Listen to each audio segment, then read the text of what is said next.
All right. You ready? Bro. You ready? I'm ready. All righty. Well, thank you. Well, I guess let's scratch that. Boop. Let's start over. Yeah, bro. Just talk about that shit, bro. No, I you mean, ready? I'm yeah, bro. ready. You ready? I'm ready. So, good afternoon, everyone. Thank you for joining us for episode 5 of Between Two Borders. My name is Joe Misael Posada Triana. Anacleto Giovanni Contreras. There you go. So, hopefully everybody's having a great day today. How are you doing, bro? I'm doing good, man. Just like always, right? Blessed and excited to have this dialects going with you and all of our viewers. We're No, see. nationwide, baby. ¿Verdad? But shout out to everybody that's been listening to us. Hopefully, you're enjoying these podcasts, whether they're via Spotify, YouTube, or you caught our first one on Instagram. We're hoping that we're able to share them all across the platforms and also Google Podcasts. We're on there now. But como se llama, bro? So I was just checking on our Facebook. You know what we were doing not a couple. What was it? 7 years ago? What we were doing 7 years ago, bro? Bro. A ver, ¿qué no dice el face? El Because face on Facebook top of is it. like it's on top of it, bro. It's more on top of our significant others, bro. Because our significant others they forget things, but Facebook don't, bro. So 7 years ago, bro, it says here, my brother. So this is you, Joe. My brother from another mother, Anacleto, is graduating today. So I graduated from Texas A&M in August 16, 20. What is that? 20, 2013. 2013, 7 years ago. Man, that's good, man. Yeah, bro. So I Man, didn't get to graduate, Joe, in summer because I mean it was just an advising issue. But I managed to graduate. I did a I took a class during that summer, and that's the time that I designed that vertical green watch. So I think it's still at A&M. I haven't visited, but I think the vertical green watch is still at A&M. oh, really? It's a lot of plants, and it was pretty cool. It was pretty cool. I mean, I enjoyed doing that. But yeah, bro, graduated, Man, that's and what's up. yeah, bro. And what else, Joe? What else? No, well, I mean, 20. I mean, man, and then at the same time, while you were graduating, I apparently was being dragged from Fort Worth City Council. What was that, bro? 3 years For ago, 4 years ago? I think. Oh man, that's a good question. I think it was like 4 years ago. Let's see. According to this, was 3 years ago actually, 2017. Just a Uh, rebel. but como se llama, but all for a good cause. Fort Worth Fort What Worth was it, Joe? ISD, What not was Fort it? Worth ISD, Fort Worth City Council members actually have voted in favor to join the existing litigation with others. Como se llama, and then there was only 4 that opposed exiting the litigation. Sorry, so the city council members and the mayor at the time, or I guess the current mayor that is still there, opposed joining the exiting litigation against Senate Bill 4, also known as SB 4, and chose to protect racist and oppressive legislation over people. And so, shout out to a couple of organizations where I actually was representing NTDT, the North Texas Dream Team, which is a local nonprofit here in Oak Cliff that just focuses on heavy on just supporting our undocumented community and what have you. And pero como se llama, but yeah, we had gone out there with supporting the local organizations out there. And yeah, man, like I'm watching the video right now from Telemundo, and I think I remember texting my mom while she was asking me, like, "Are you home?" And I'm like, "No, but like I'll be home shortly." And then literally, this was at 10. Well, the first one was at 10 p.m. 4 p.m. the next day también, and then 10 p.m. that evening. And so she saw me out there. She was like, "Wait, I thought you were home." I'm like, "Well, I said I was gonna get home soon." What she say? Uh, Did she see you get dragged out, Joe? yeah, she did. She did. I actually did not tell her what I was doing. And she had to see it on Telemundo. Which, That's what's but up. yeah. So that was shout out to the amazing people out there doing the work, and it's still something that we're still doing today. So como se llama? So shout out to them. Shout out to NTDT and the other orgs. Here locally, and also at the local, state, and federal level, también doing all type of work. With DACA, our documented students and community being affected by this administration and others and previous administrations have done not so good of a job to protect our kinfolk, right? Our people, like because a lot of us grow up in a mixed status home or are immigrants and what have you, or and I guess that kind of is a great segue into what we're talking today, right? Like we're kind of taking a little deeper dive in kind of understanding kind of our early years, right? Of our outbringing and understanding that myself growing up in a mixed status home, how was that like? And then yourself, you yourself immigrating to the states and what have you. So como se llama? So Yeah, I mean, if anything, it's just kind of like understanding that process, not process, but I guess that experience in itself. So, I mean, I guess we can just hop onto it. So, I know you mentioned in your previous, in our previous episodes, how you came to the States at age 6. So, how was that like, bro? Like, how was that? I guess even before that transition, how was your early years in Mexico, going to school, and with being with your grandparents and family in Mexico? I mean, dude, I feel that my experience in Mexico was awesome. Not to negate, the experiences that I've encountered here in America, but just taking it back, it was. I mean, I enjoyed it. I loved it. I loved it being being raised in by my grandparents, and that is one of the things that it's reflective among I guess, countries, right? I was Mhm. raised by my grandparents, and many of the individuals within our communities here in America are being raised by the grandparents as well, right? So that's it's pretty interesting comparison in that regards. But I enjoyed it, Joe. I went to kindergarten in Mexico. I went to first grade. I mean, I only lasted a couple of months, so I attended Manuel G. Nájera. That's a school that I attended for my first grade. But I enjoyed it, Joe. I mean, I enjoyed the whole aspect of what Mexico gave me. Waking up, to the smell of food, beans, eggs, my grandparents, just that love, that comfort, taking those walks with my grandfather, just so like I feel like mental health. Like we did a lot of mental health in Mexico, Joe, and one of the big things that my grandparents always did, they just sat down in a chair and Mhm. just meditated, right? They just sat down and just looked at nature. They allowed nature to calm them down, ease them, and my grandfather was very active with Mother Nature. I mean, he enjoyed working and doing things that beautified it, right? He liked gardening, he liked cultivating. I mean, he was a farmer, and he did many of those things. But I loved it. I enjoyed it. I loved drinking licuado de papaya, the mango, jugos de zanahoria. I mean, all of that. Beans and eggs, bro. That was every single day. Beans, eggs, Ooh, uh, man. um, chile, a piece of cheese, queso fresco. Like, bro, that was my typical food. I never got tired of it, right? And like for school, bro, like I was the best student in my first grade, bro. I was smart. I mean, I was smart. I loved school, right? I loved it Mhm. because I was in a good, stable, loving, caring home. And every single time I came home, I ran to my grandfather, like, "Hey, grandfather, help me with this math problems." He really didn't help me. He just was there, just there checking it. And my grandmother, right? I would say, "Mom, grandma, can I call her mom? I mean, they're my parents, right?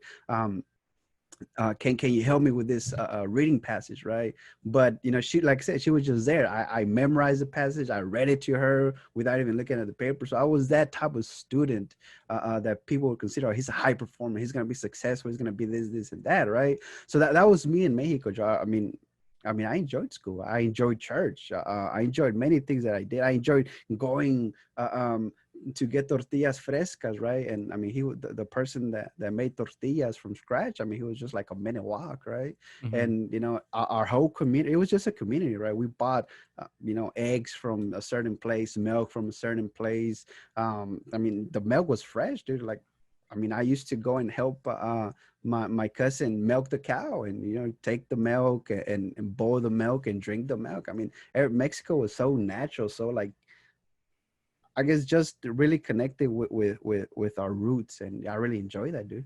But I mean, of course, right? Everything has to change whenever you come to America, willingly or unwillingly, right?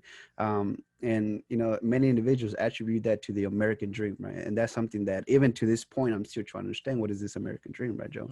Mhm. But I mean, that was those early years, bro. And I mean, there's a lot of things tied to it, which I think we'll get more into that conversation once we talk about what poverty means to us, right? How Mhm. did poverty affect us, and just in that regard, Joe.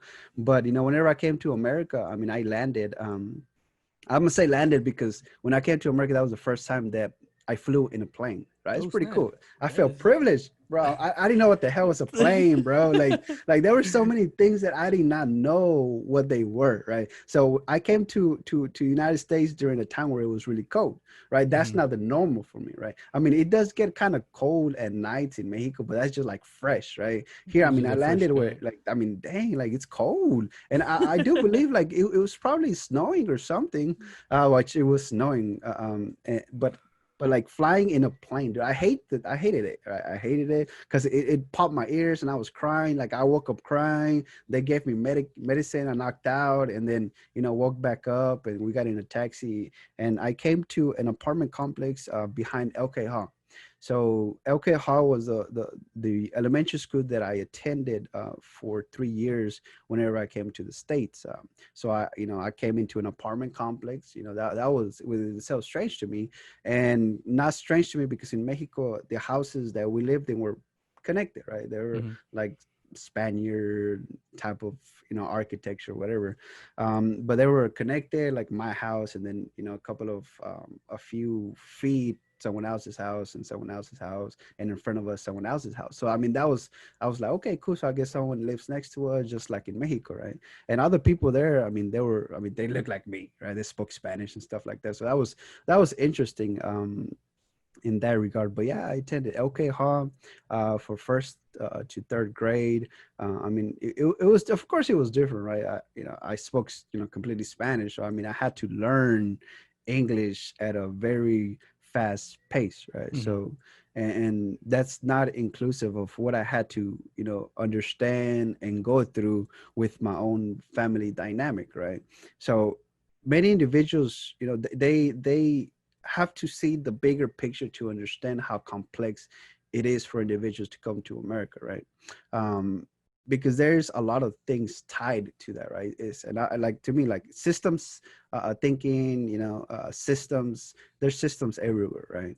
So me coming into I mean, like my mom, she was my birth mom. She gave me birth, my brothers, etc. Right? But during those 6 years, you know, not growing with them, I mean, I really didn't have a connection others that are raised with their parents, Mhm. for 6 years have, right?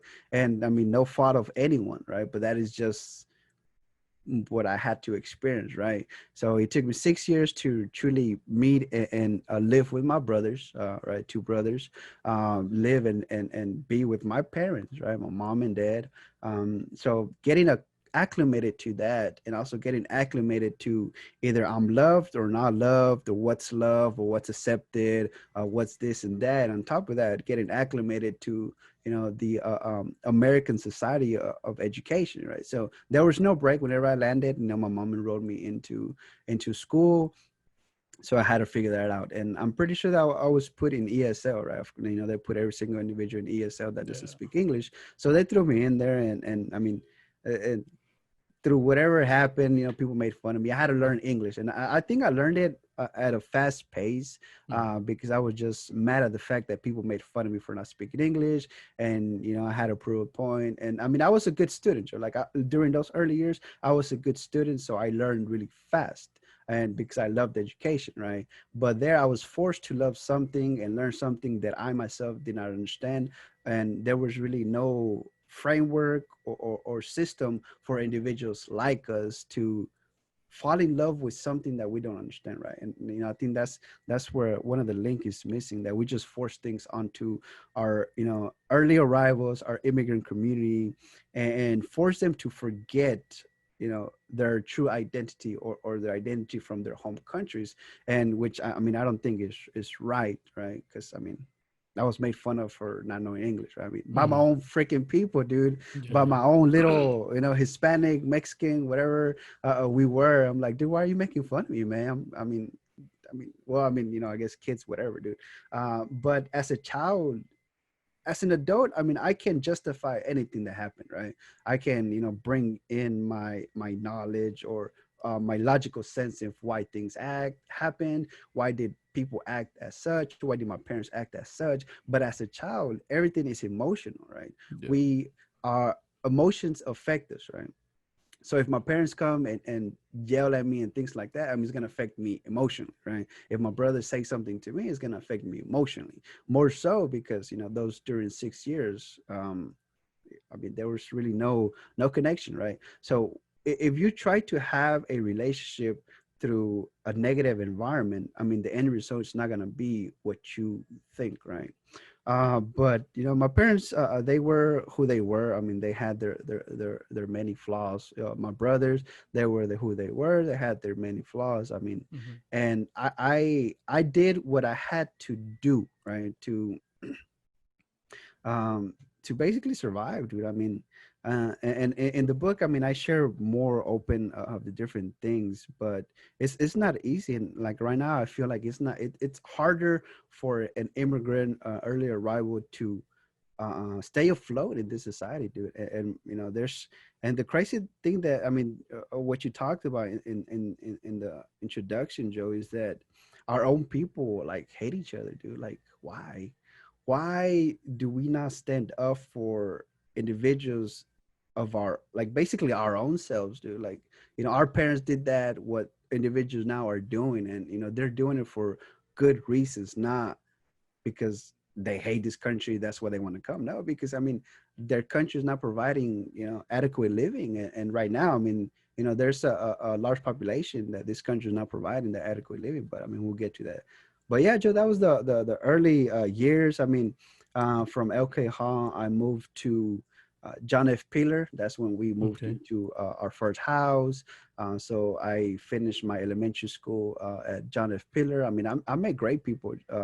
I think I made a comment in my previous video. I mean, I followed the wrong slash right path because I needed somewhere to belong. Mhm. And there was a little group of individuals that, I mean, I joined a gang. I mean, I got jumped in the restroom of John F. Peeler, but I didn't consider that a gang, so I consider that a Yeah. family, right?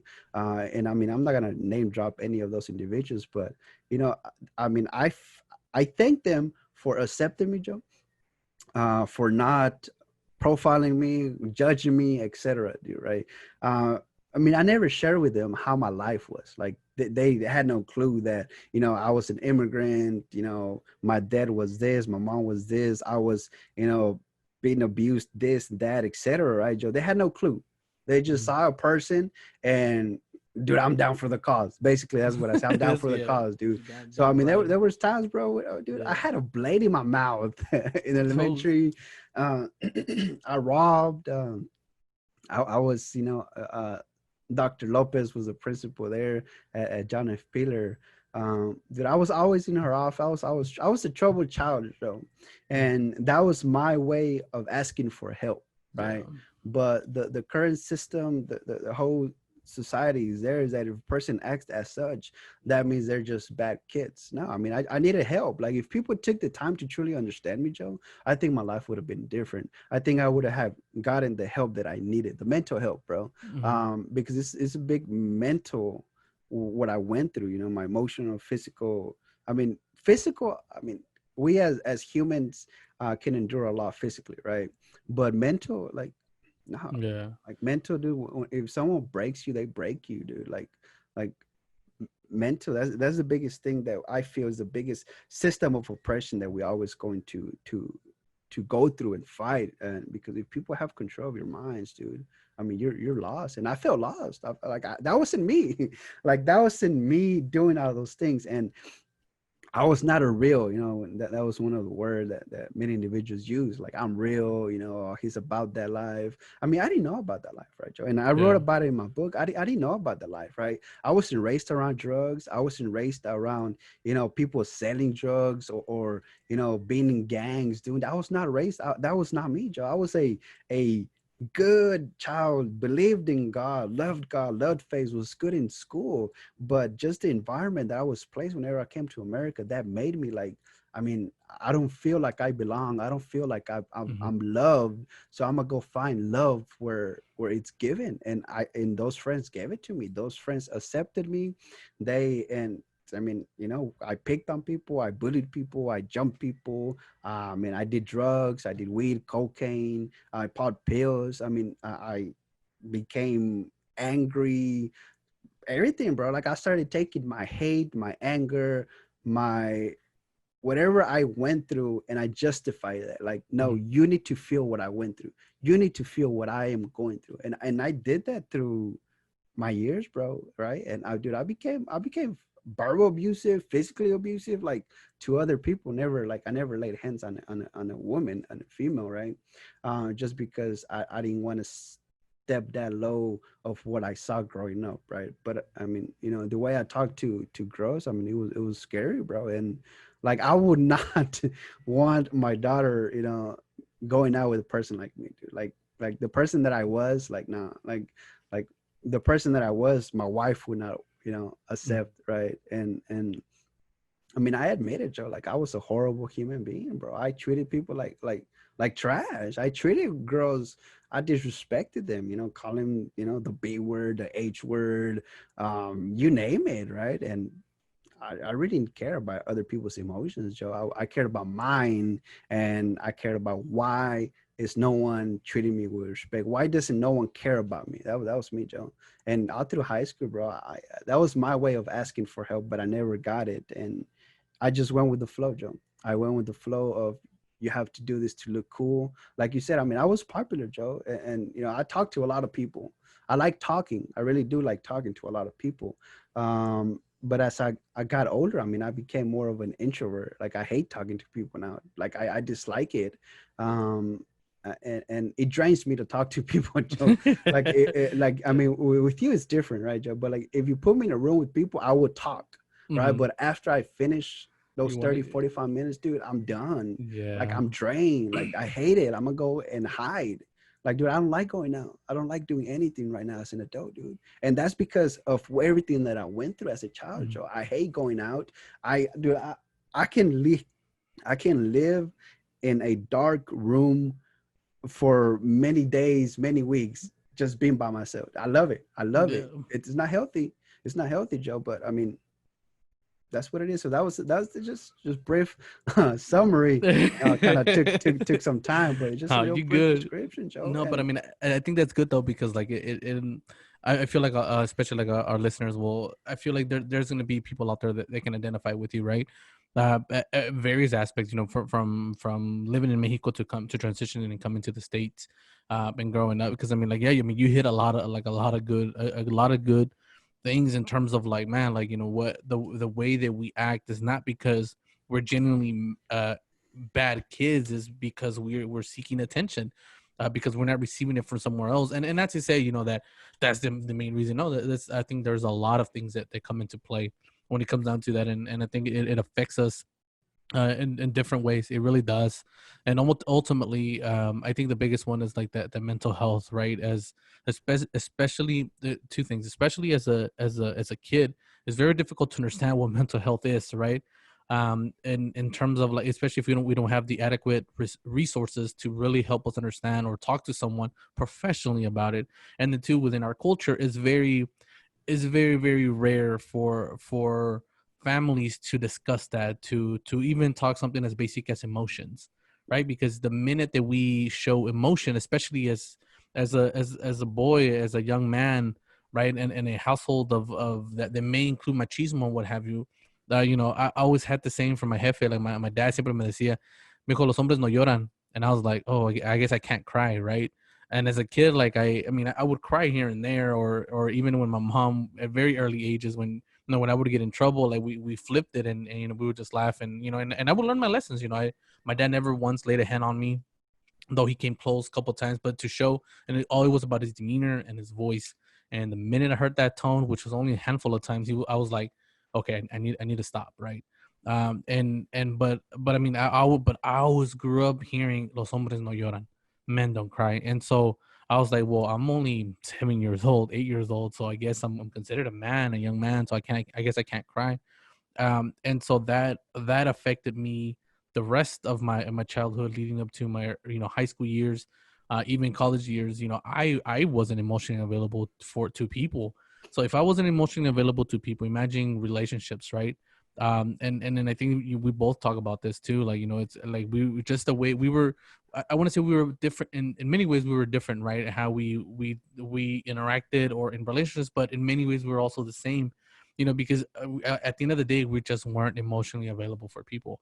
Because at the end of the day, we weren't emotionally available to us, and I think that's something that I went through in recent years, where I had to take a step back and understand who and what I was, and understand my emotions, and get in tune with them, and understand, like, oh, like, it is okay to cry, it is okay to show emotion, affection, towards people, especially people that you care. And I want to say, like, to my family, I always did, to an extent, but I mean, all of that, it's like, we go back to when we grew up, like, I the same thing, in terms of like how we showed affection. And my dad, he worked, he was the sole bread, well, both my parents worked, very early in their early years, right? And just recently, with having my baby Z, he's 6 months old. And as my mom is engaging with him, I learned that, when at 2 weeks, 2 weeks, that's all she had, 2 weeks off after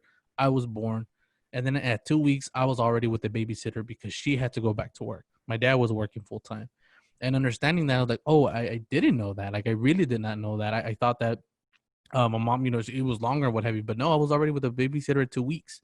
When my sister came along, around the similar experience. But then both my parents understood that, like, no, like, it was best for my mom to be there for myself and my sister. And I'm grateful for that, because I feel like, had it not been for her, like, being involved in my upbringing like that, I don't think I would have been the individual that I am today. And I credit everything. I credit every little success, everything that I've ever accomplished in life. I'm 29 years old. Oh, you're 28, 29 years old, and everything I credit to her being there for me at the early years, even if I didn't understand it, right? Because the things that I do remember, I always remember being with her and what have you. But the things that I do remember is always trying to follow my dad at a very early age to see where he was at. After work, my dad, a lot of my students and a lot of people that know us know how our kind of family dynamic. And my dad was more of a, he's a, como se llama, a drinker. He drinks. He loves to drink. And we know what comes with all of that, right? And so, como se llama, so from very early years, like, I sometimes would go with him just to be with him. And literally, we would be, under the bridges by, before Fuel City used to be Elmer's, and so literally we call it the bridges, because literally under there, they would just park there on a Friday afternoon, Friday evening, and it would be like a lot of compadres, and some of us were a lot of kids there. But then, for a 10-30 minute engagement turned into 2-3 hours. And that's where I learned, when my dad says, oh, we'll go home in 30 minutes, that really meant, I'm not going to make it home in about 2 hours, because he's having a good, he's enjoying talking to his compadres, catching up and all that. But that was a weekly thing, or even a daily thing, and stuff like that. So I think, like, it's just interesting, seeing that. And I think, like, we don't get to understand that as kids. We really don't, and we just think, that it's like, oh, this is what everybody goes through. And then we get to college and we're like, oh, this is not what everybody goes through, right? And so it's one of those things. But with your experience in that sense, like, with everything that you share, like, is there, like, what is a, like, with everything, from transitioning from going to school, being in Mexico, being raised by your grandparents, to transition to the States, live with your parents, and trying to understand the dynamic after 6 years, of not spending time with them, right? Not being with them, like, I guess, like, between all that time, and even through even your early childhood, like, what is, like, that beautiful memory, that just stays with you, that, like, man, like, despite everything that has happened, like, we know that we still had a beautiful childhood because of these experiences or these memories. What's one of those for you? Well, in Mexico, I mean, the best memory is just sitting in my grandfather's lap at the in front of his store, and like I really, my dad has a lot of attributes of what a father figure is, right? Mm-hmm. And but whenever I grew up, I saw my grandfather as my first male role model, right? And his genuine care and affection, unconditional love, right? That's the memory that those are the memories that growing up, through my whole life that I tried to focus on, right? Mm-hmm. No matter what happened, I knew that there were still people that cared for me, loved me, right? And I mean, we can always have debates about, what is, how do parents show love, right? Everyone shows love differently, right? Mm-hmm. Um, and people have different arguments and whatnot, right? But you know, that is those are the beautiful memories that I was attached to, Joe. Looking back and being here in the United States is just how we take things for granted, right? And I mean, this society, dude, I feel it affects us more than it benefits many of us, right? And we lose a lot of things that are important, like family, right, Joe? And I mean, in like me, dude, like whenever I came to the States, I lost a lot of connection with my grandparents. And that was because I used the excuse of education, right? Whenever I was at Texas A&M, the excuse was I have to graduate. I can't go visit my grandparents, right? Whenever I became a citizen, my excuse was that I never went to go visit my grandfather and my grandparents whenever I became a U.S. citizen to enjoy that. Whenever I graduated a college, I didn't do that. Whenever I got my master's degree, I mean, by that time, my grandfather passed away, Joe. And I mean, we'll talk further into that, dude. But like everything that I wanted to do, I wanted to do them for them. But when the time came, God had different plans. So, I didn't get to share that with my grandfather, but there was many memories that I regret that I could have shared with him. I didn't. Mm-hmm. My grandma, my grandpa. Um, but here in the United States, Joe, I mean, the memory was that I knew I had a good life was just the sacrifices of my mom, Joe. I mean, everything that my mom just went through experience just made me realize that I mean she had it worse. So, things that a female should never experience. I mean, she experienced and overcame. And me as a doe, I acknowledge that and I respect that. And I mean, I everything that I'm able to accomplish was through her sacrifices, Joe, right? And people don't understand how easily things can disappear with random actions and stuff like that, Joe. But her coming home on Christmas with black bags, Joe. And I mean, we can expand more on that, but her coming to her house with bags, right, bro? And when I was little, I didn't know where she was getting these bags from, right, Joe? Mm-hmm. These black bags with clothes, with toys, right? It was not the toys, the best toys or the toys that I wanted, Joe, right? But it was things that I mean, there was things that people donated, but to us it was a lot, right? Mm-hmm. But I mean, those were the memories of me knowing that there is hope that you know um, I have to just I mean give thanks and just persevere, Joe. But yeah, I mean, some of the beautiful memories of childhood was that, Joe. I mean, I wish there were more, like you said, true emotional. But I guess just my parents went through traumatic experiences themselves, so I mean, they didn't know how to show emotion, right? They were not emotional individuals, and that fell onto me. I was not an emotional individual.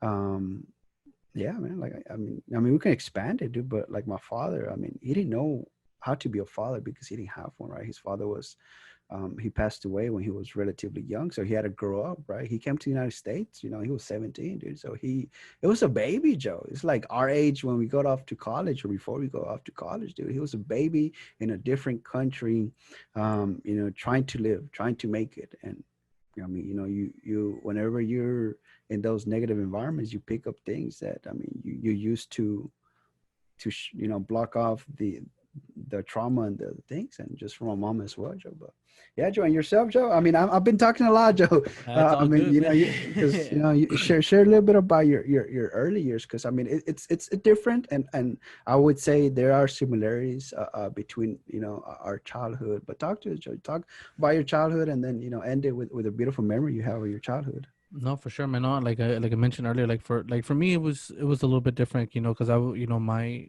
I was able to, I was born stateside. I was, born and bred and raised here in Oak Cliff. And so was my sister. And so, but my mom, both my parents, my mom and my dad, they were born in Mexico, and they both transitioned to Mexico. My mom came, I think, like at 17, 18 years old, and literally a year and a half later, she had me. But but understanding that, and as an adult, like, it's just like it gets, as and not a lot of us get an opportunity to engage in conversations with our parents and understanding their past, just because it's one of it's just it's not common. At least for me, like it wasn't until I became an adult that I really began to really understand how my both how they affected both my parents, and with my mom, like she, like you mentioned, like I think our moms sacrificed so much, went through so much, and just seeing that engagement between both my parents. I mean, again, I love both my mom and my dad, and and we know that their relationships are our parents' relationship. No relationship, no familiar relationship is going to be perfect. There's always going to be a couple of things that that are just that unfortunately exist. We know that within our culture, machismo exists, is heavily present. And so, but the beauty of it is that my mom, she always has been and she always will be a very strong woman that that passed a lot to me and my sister. And so, como se llama, so growing up, like for her, like it was like she had, like I think as an adult, I realized that my mom literally gave up everything. Like for Mexico, she was able to finish ninth grade. So she was on track. She was heavily involved in sports. Very very, como se llama, she knew her stuff. She academically, she could have persevered and done a lot more. But then when she came to the States, and then later had me, and then later my sister, like for her, it was no longer about her. And now as a father myself, like I understand that. Like I feel like I understood that already just by from hearing her and experiencing that. But now as being in not in similar shoes, but being a parent, like I see that. Then for her, she's like, I mean, she literally gave up everything to ensure that my sister and I had at least the necessities in life. My dad, my dad is my dad, and he put her through a lot of things. Like most, and our parents go through a lot of issues. But I know that for her, she was like, you know what, like I'm gonna stick it through because I know that having both parents at home, and that in itself it goes a long way. And then my father, along the same lines, with like with your dad, he didn't have a father figure. His father, left at a very early age, as my grandma was having him and what have you.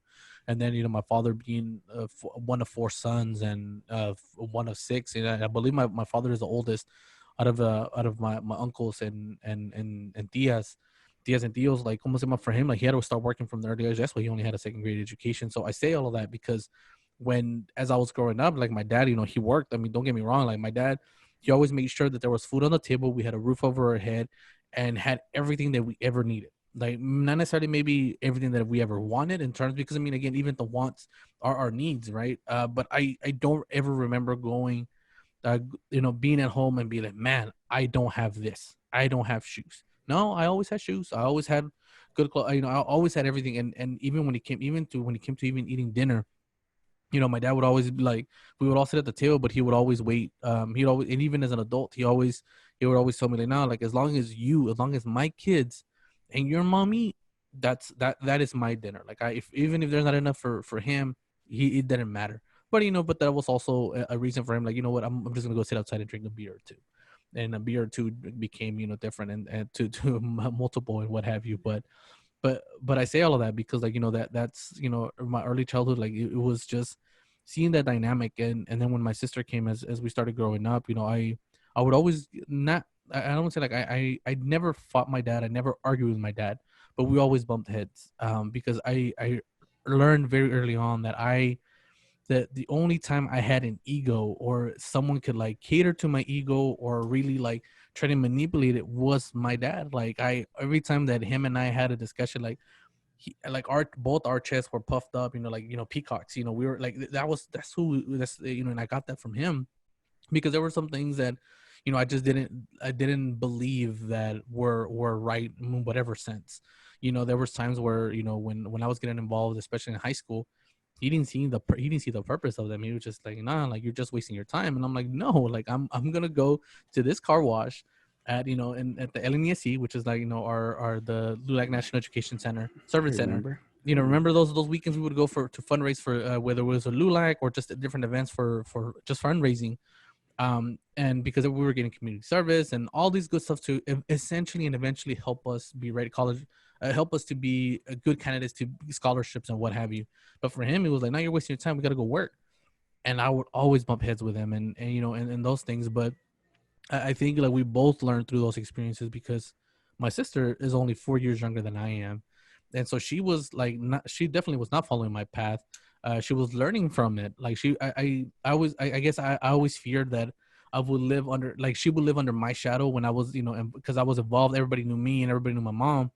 But interestingly enough, as an adult, 4 years old, as her older brother, 4 years older than her, everywhere like I went, whatever it is that I was doing, was JROTC and what have you, I would always bring up like, oh, my name is Joe Posada, what have you, and they're like, well, wait, Posada, like, oh, do you know Wendy? And I'm like, oh yeah, that's my little sister. She's like, oh, you're Wendy's brother. So I was, so it ultimately became like, as an adult, I was like, oh, like I'm her shadow, and I learned so much from that because it was neat. It was always good seeing that because I knew, again, like I mentioned, I think in the one or the two previous episodes, like my dad would always say, oh, your sister's smarter than you. And I'm like, what I would hope so, because one, growing up, I grew up in a mixed status home. I was, a citizen. Both my parents, como se llama, came from Mexico, so they weren't, como se llama, they weren't born stateside. And so going into school, my first language was Spanish, right? Engaging, in any and all of that, the first time doing anything stateside. And so for me, like I always say, like as a first generation kid, and even within your generation of multiple siblings, if you're the first one, man, like we're the test dummies, we're the guinea pigs, we're trying to figure everything out. Because I mean, at the end of the day, like my sister, I know she was behind me, and so to an extent, that's also what kept me away from doing anything that maybe I shouldn't have, right? Or at least hide it as well as I could, because I know that she was watching. And so being in a mixed status home, and I think that's something that we can definitely touch in at a later episode too. It's a lot of our students go through that. They're, when it came down to applying for college, all I knew, my mom knew that I was going to go. My dad wanted me to go to school, work, and I say this, and I was like, oh, like, well, I'm gonna do both. How, I don't know.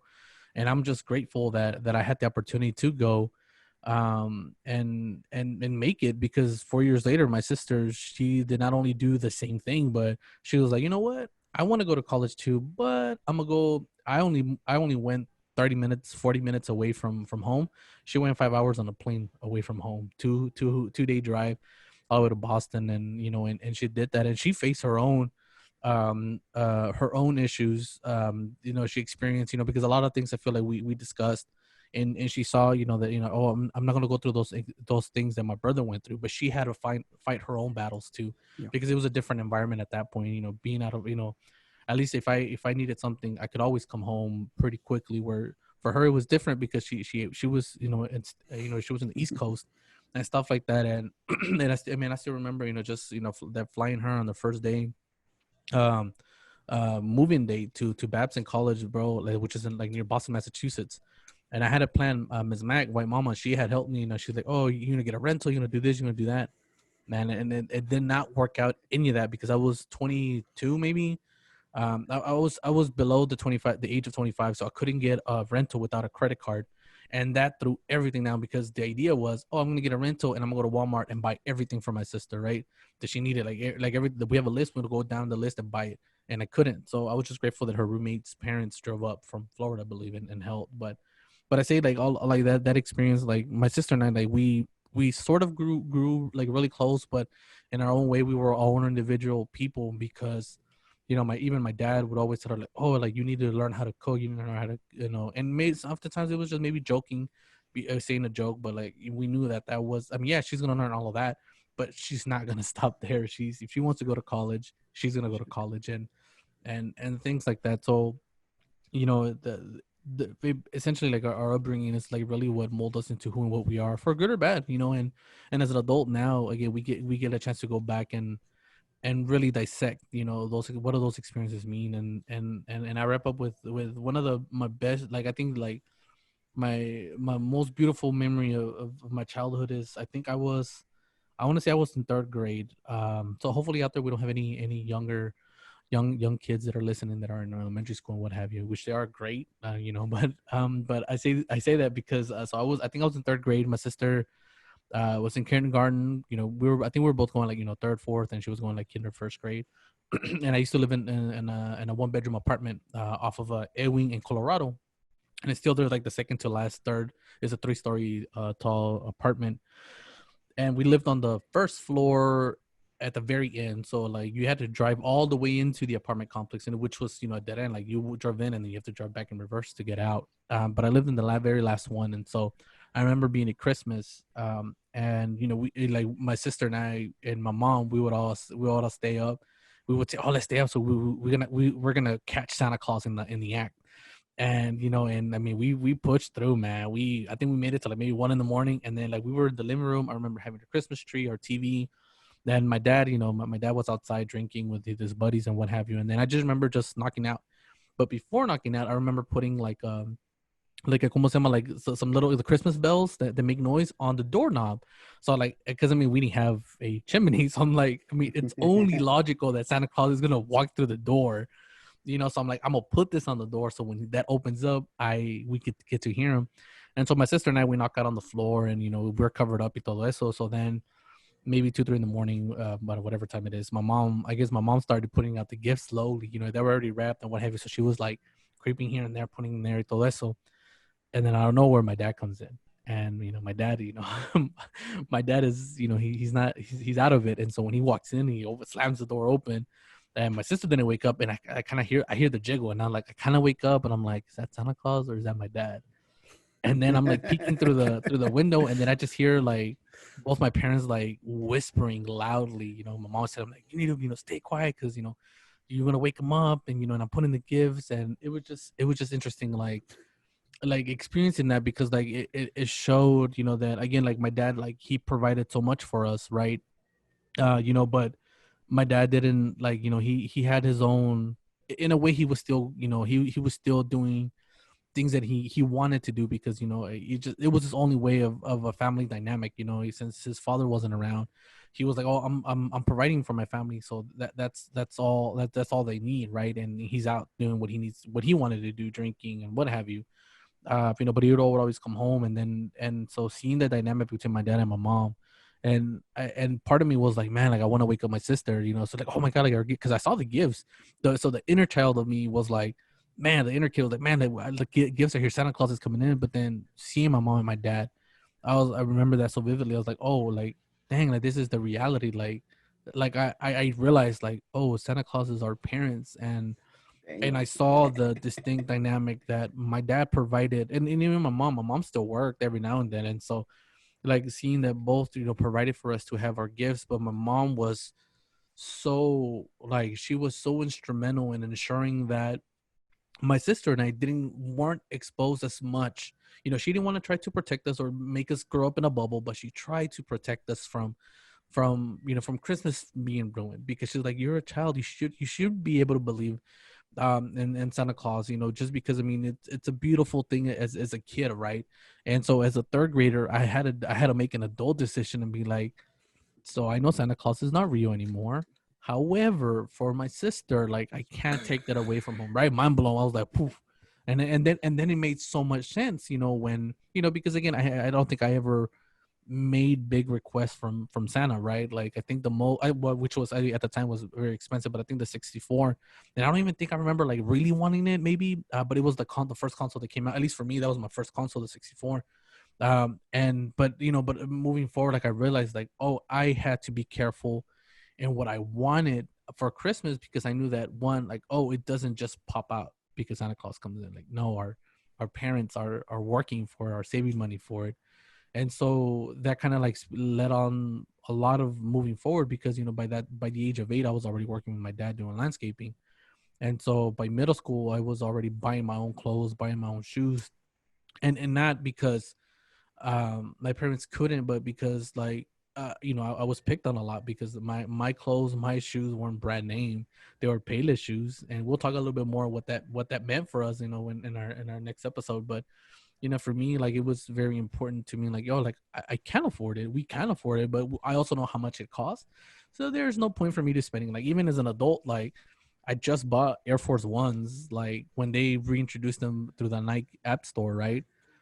But I never had them when I was in when they were hot, because I was like, damn, they look pretty expensive, and they were, but like now as an adult, I'm like, well, let me splurge a little bit, let me get. I mean, we used to buy what, like, dress up shoes, suits, expensive suits, and what have you as adults now. But but going back, like, I think that's like the most my most beautiful memory as a kid growing up, just experiencing that, and because I understood a lot as a kid, and I understood a lot as what our parents go through, and seeing that, man. But it was definitely it was a good experience to have, because that kind of led me to down the road, the rest of elementary and in my early childhood, to kind of understand a lot more. And I feel like oftentimes I felt like I had to grow up a little bit quicker than most. But to me it was okay, like, I was okay with that, because I knew what that meant. It gave me what I am, but now as a parent, I know what I want for my kids. So I want my son to understand a lot of these things, but not to experience it because he has to, but because we want him to experience it, like, and things like that, of that nature, and such. You're gonna experience the fact that Santa Claus does not exist. Right. Right. Like, son, I'm sorry, Miko, but no, but I mean, and I saw like, it wasn't a meme, but like, it was a, like, just one of those pictures that just came up on Facebook that shows, like, showing your kids, like, at Christmas, like, not giving them everything they want, like, not that iPad, that phone, or what have you, the exposure, because like the reality of things is, like, then you run into, like, like me, like, families like myself, when I was a kid, that, I mean, obviously the iPad wasn't popular back in, like, in the late 90s or what have you, but like, oftentimes, like, our parents, it's not that they don't want to give us those things, that oftentimes they just can't afford it.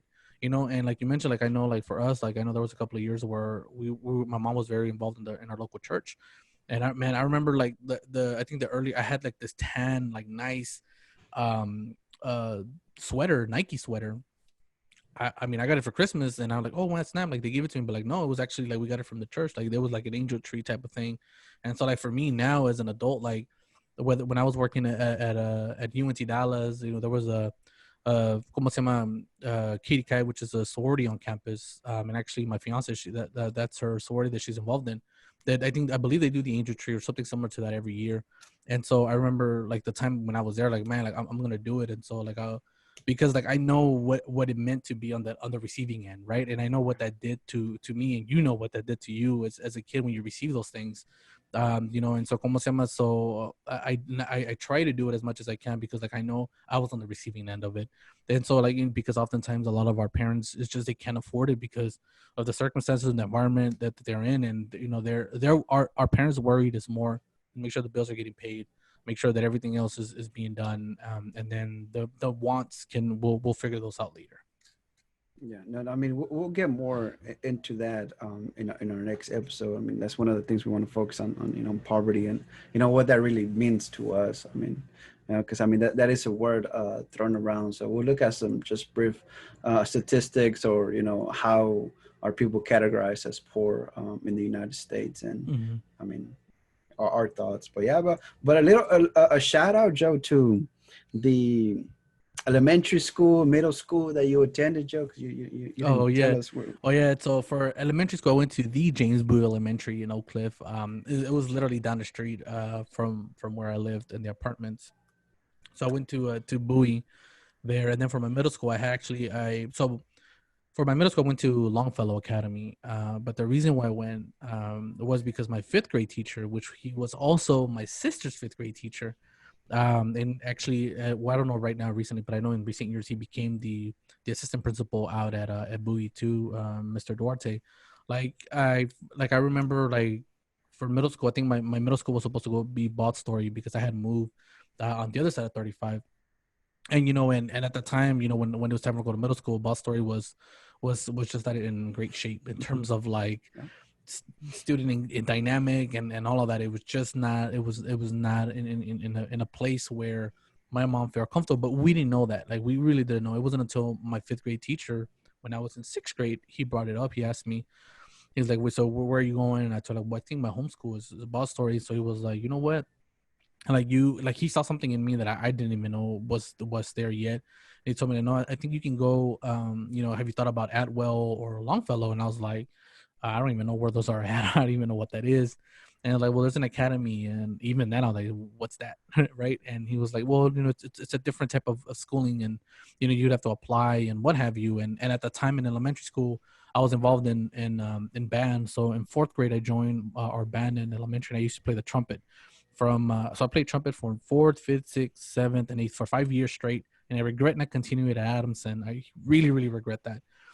But in elementary school, so Longfellow was known for their band, and so it's like, well, you can apply to play band and what have you. And so I remember he took myself and like four others. Like he went out of his way and drove us to the fair because my parents didn't know and or the process, and we went, we learned a little bit more. I think we got the application and we filled it out. I remember just showing up that I had an audition. I was like, "What's that?" I was like, "Oh, well, you just basically have to play a piece of music, and they have to admit you or not." And I was like, "All right, cool." So I remember playing.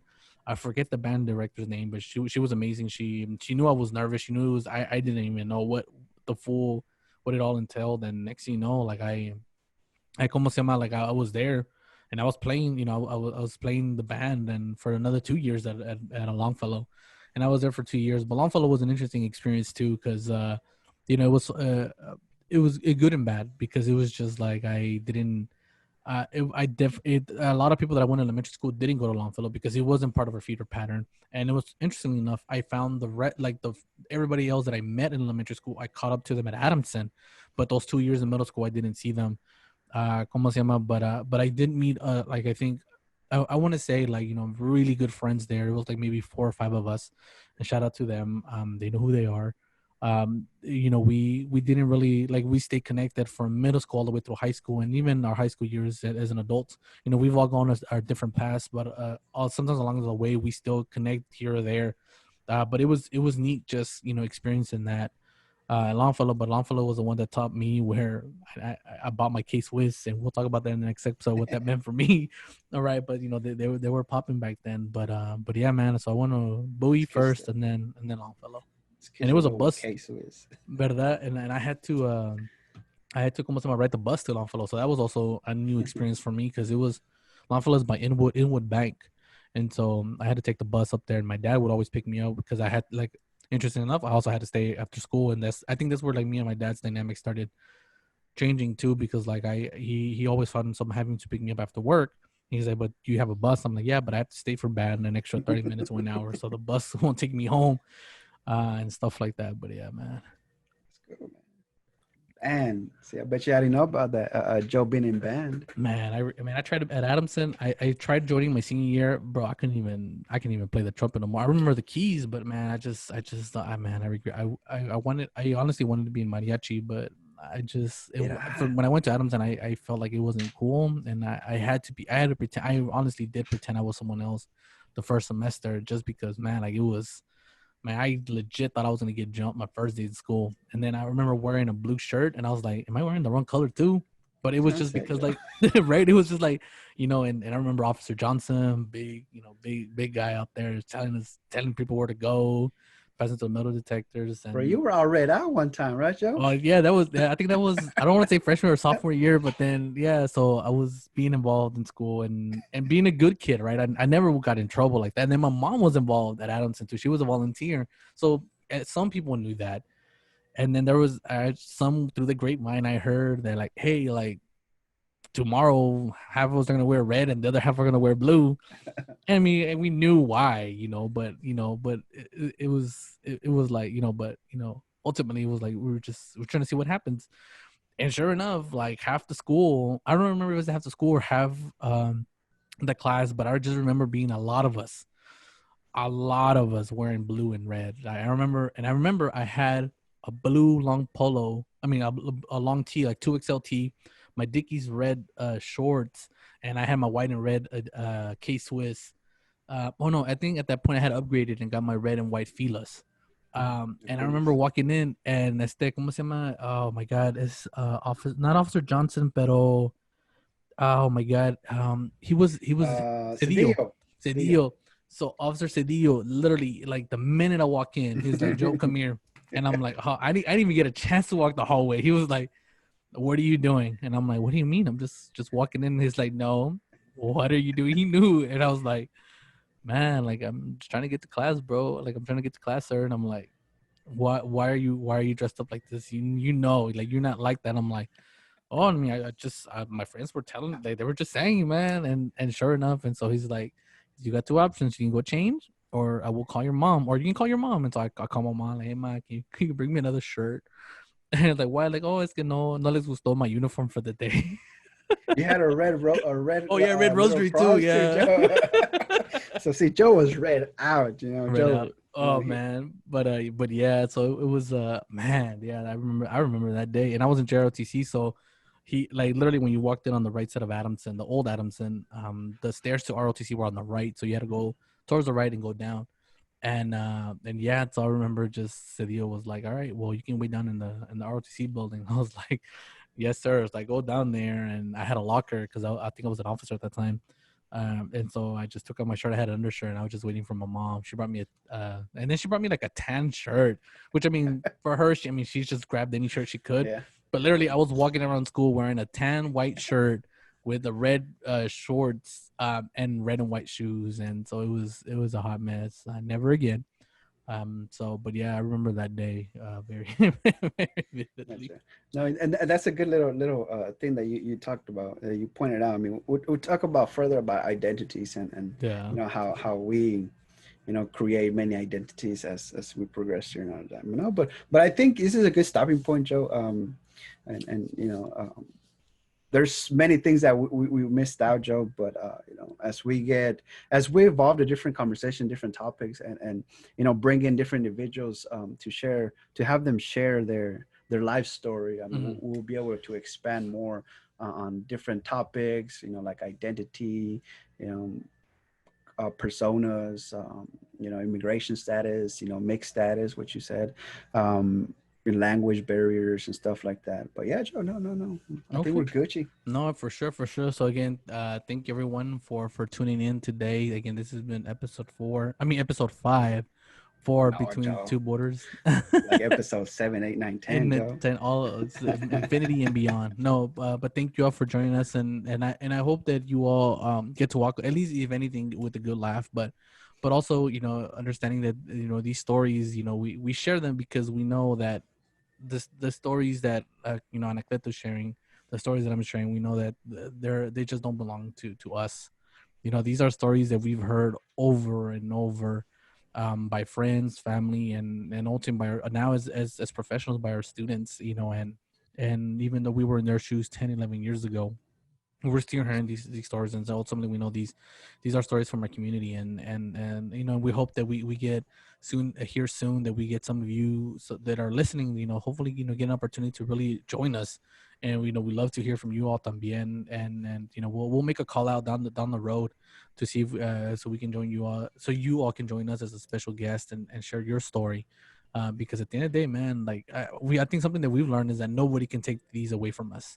At the end of the day, these are our stories, and we live them, and we embrace them, the good, the bad, and the different ones. And so those are beauty. So I'll leave everyone with that. So again, thank you all for joining us. Again, this has been Between Two Borders, and my name is Joe Posada.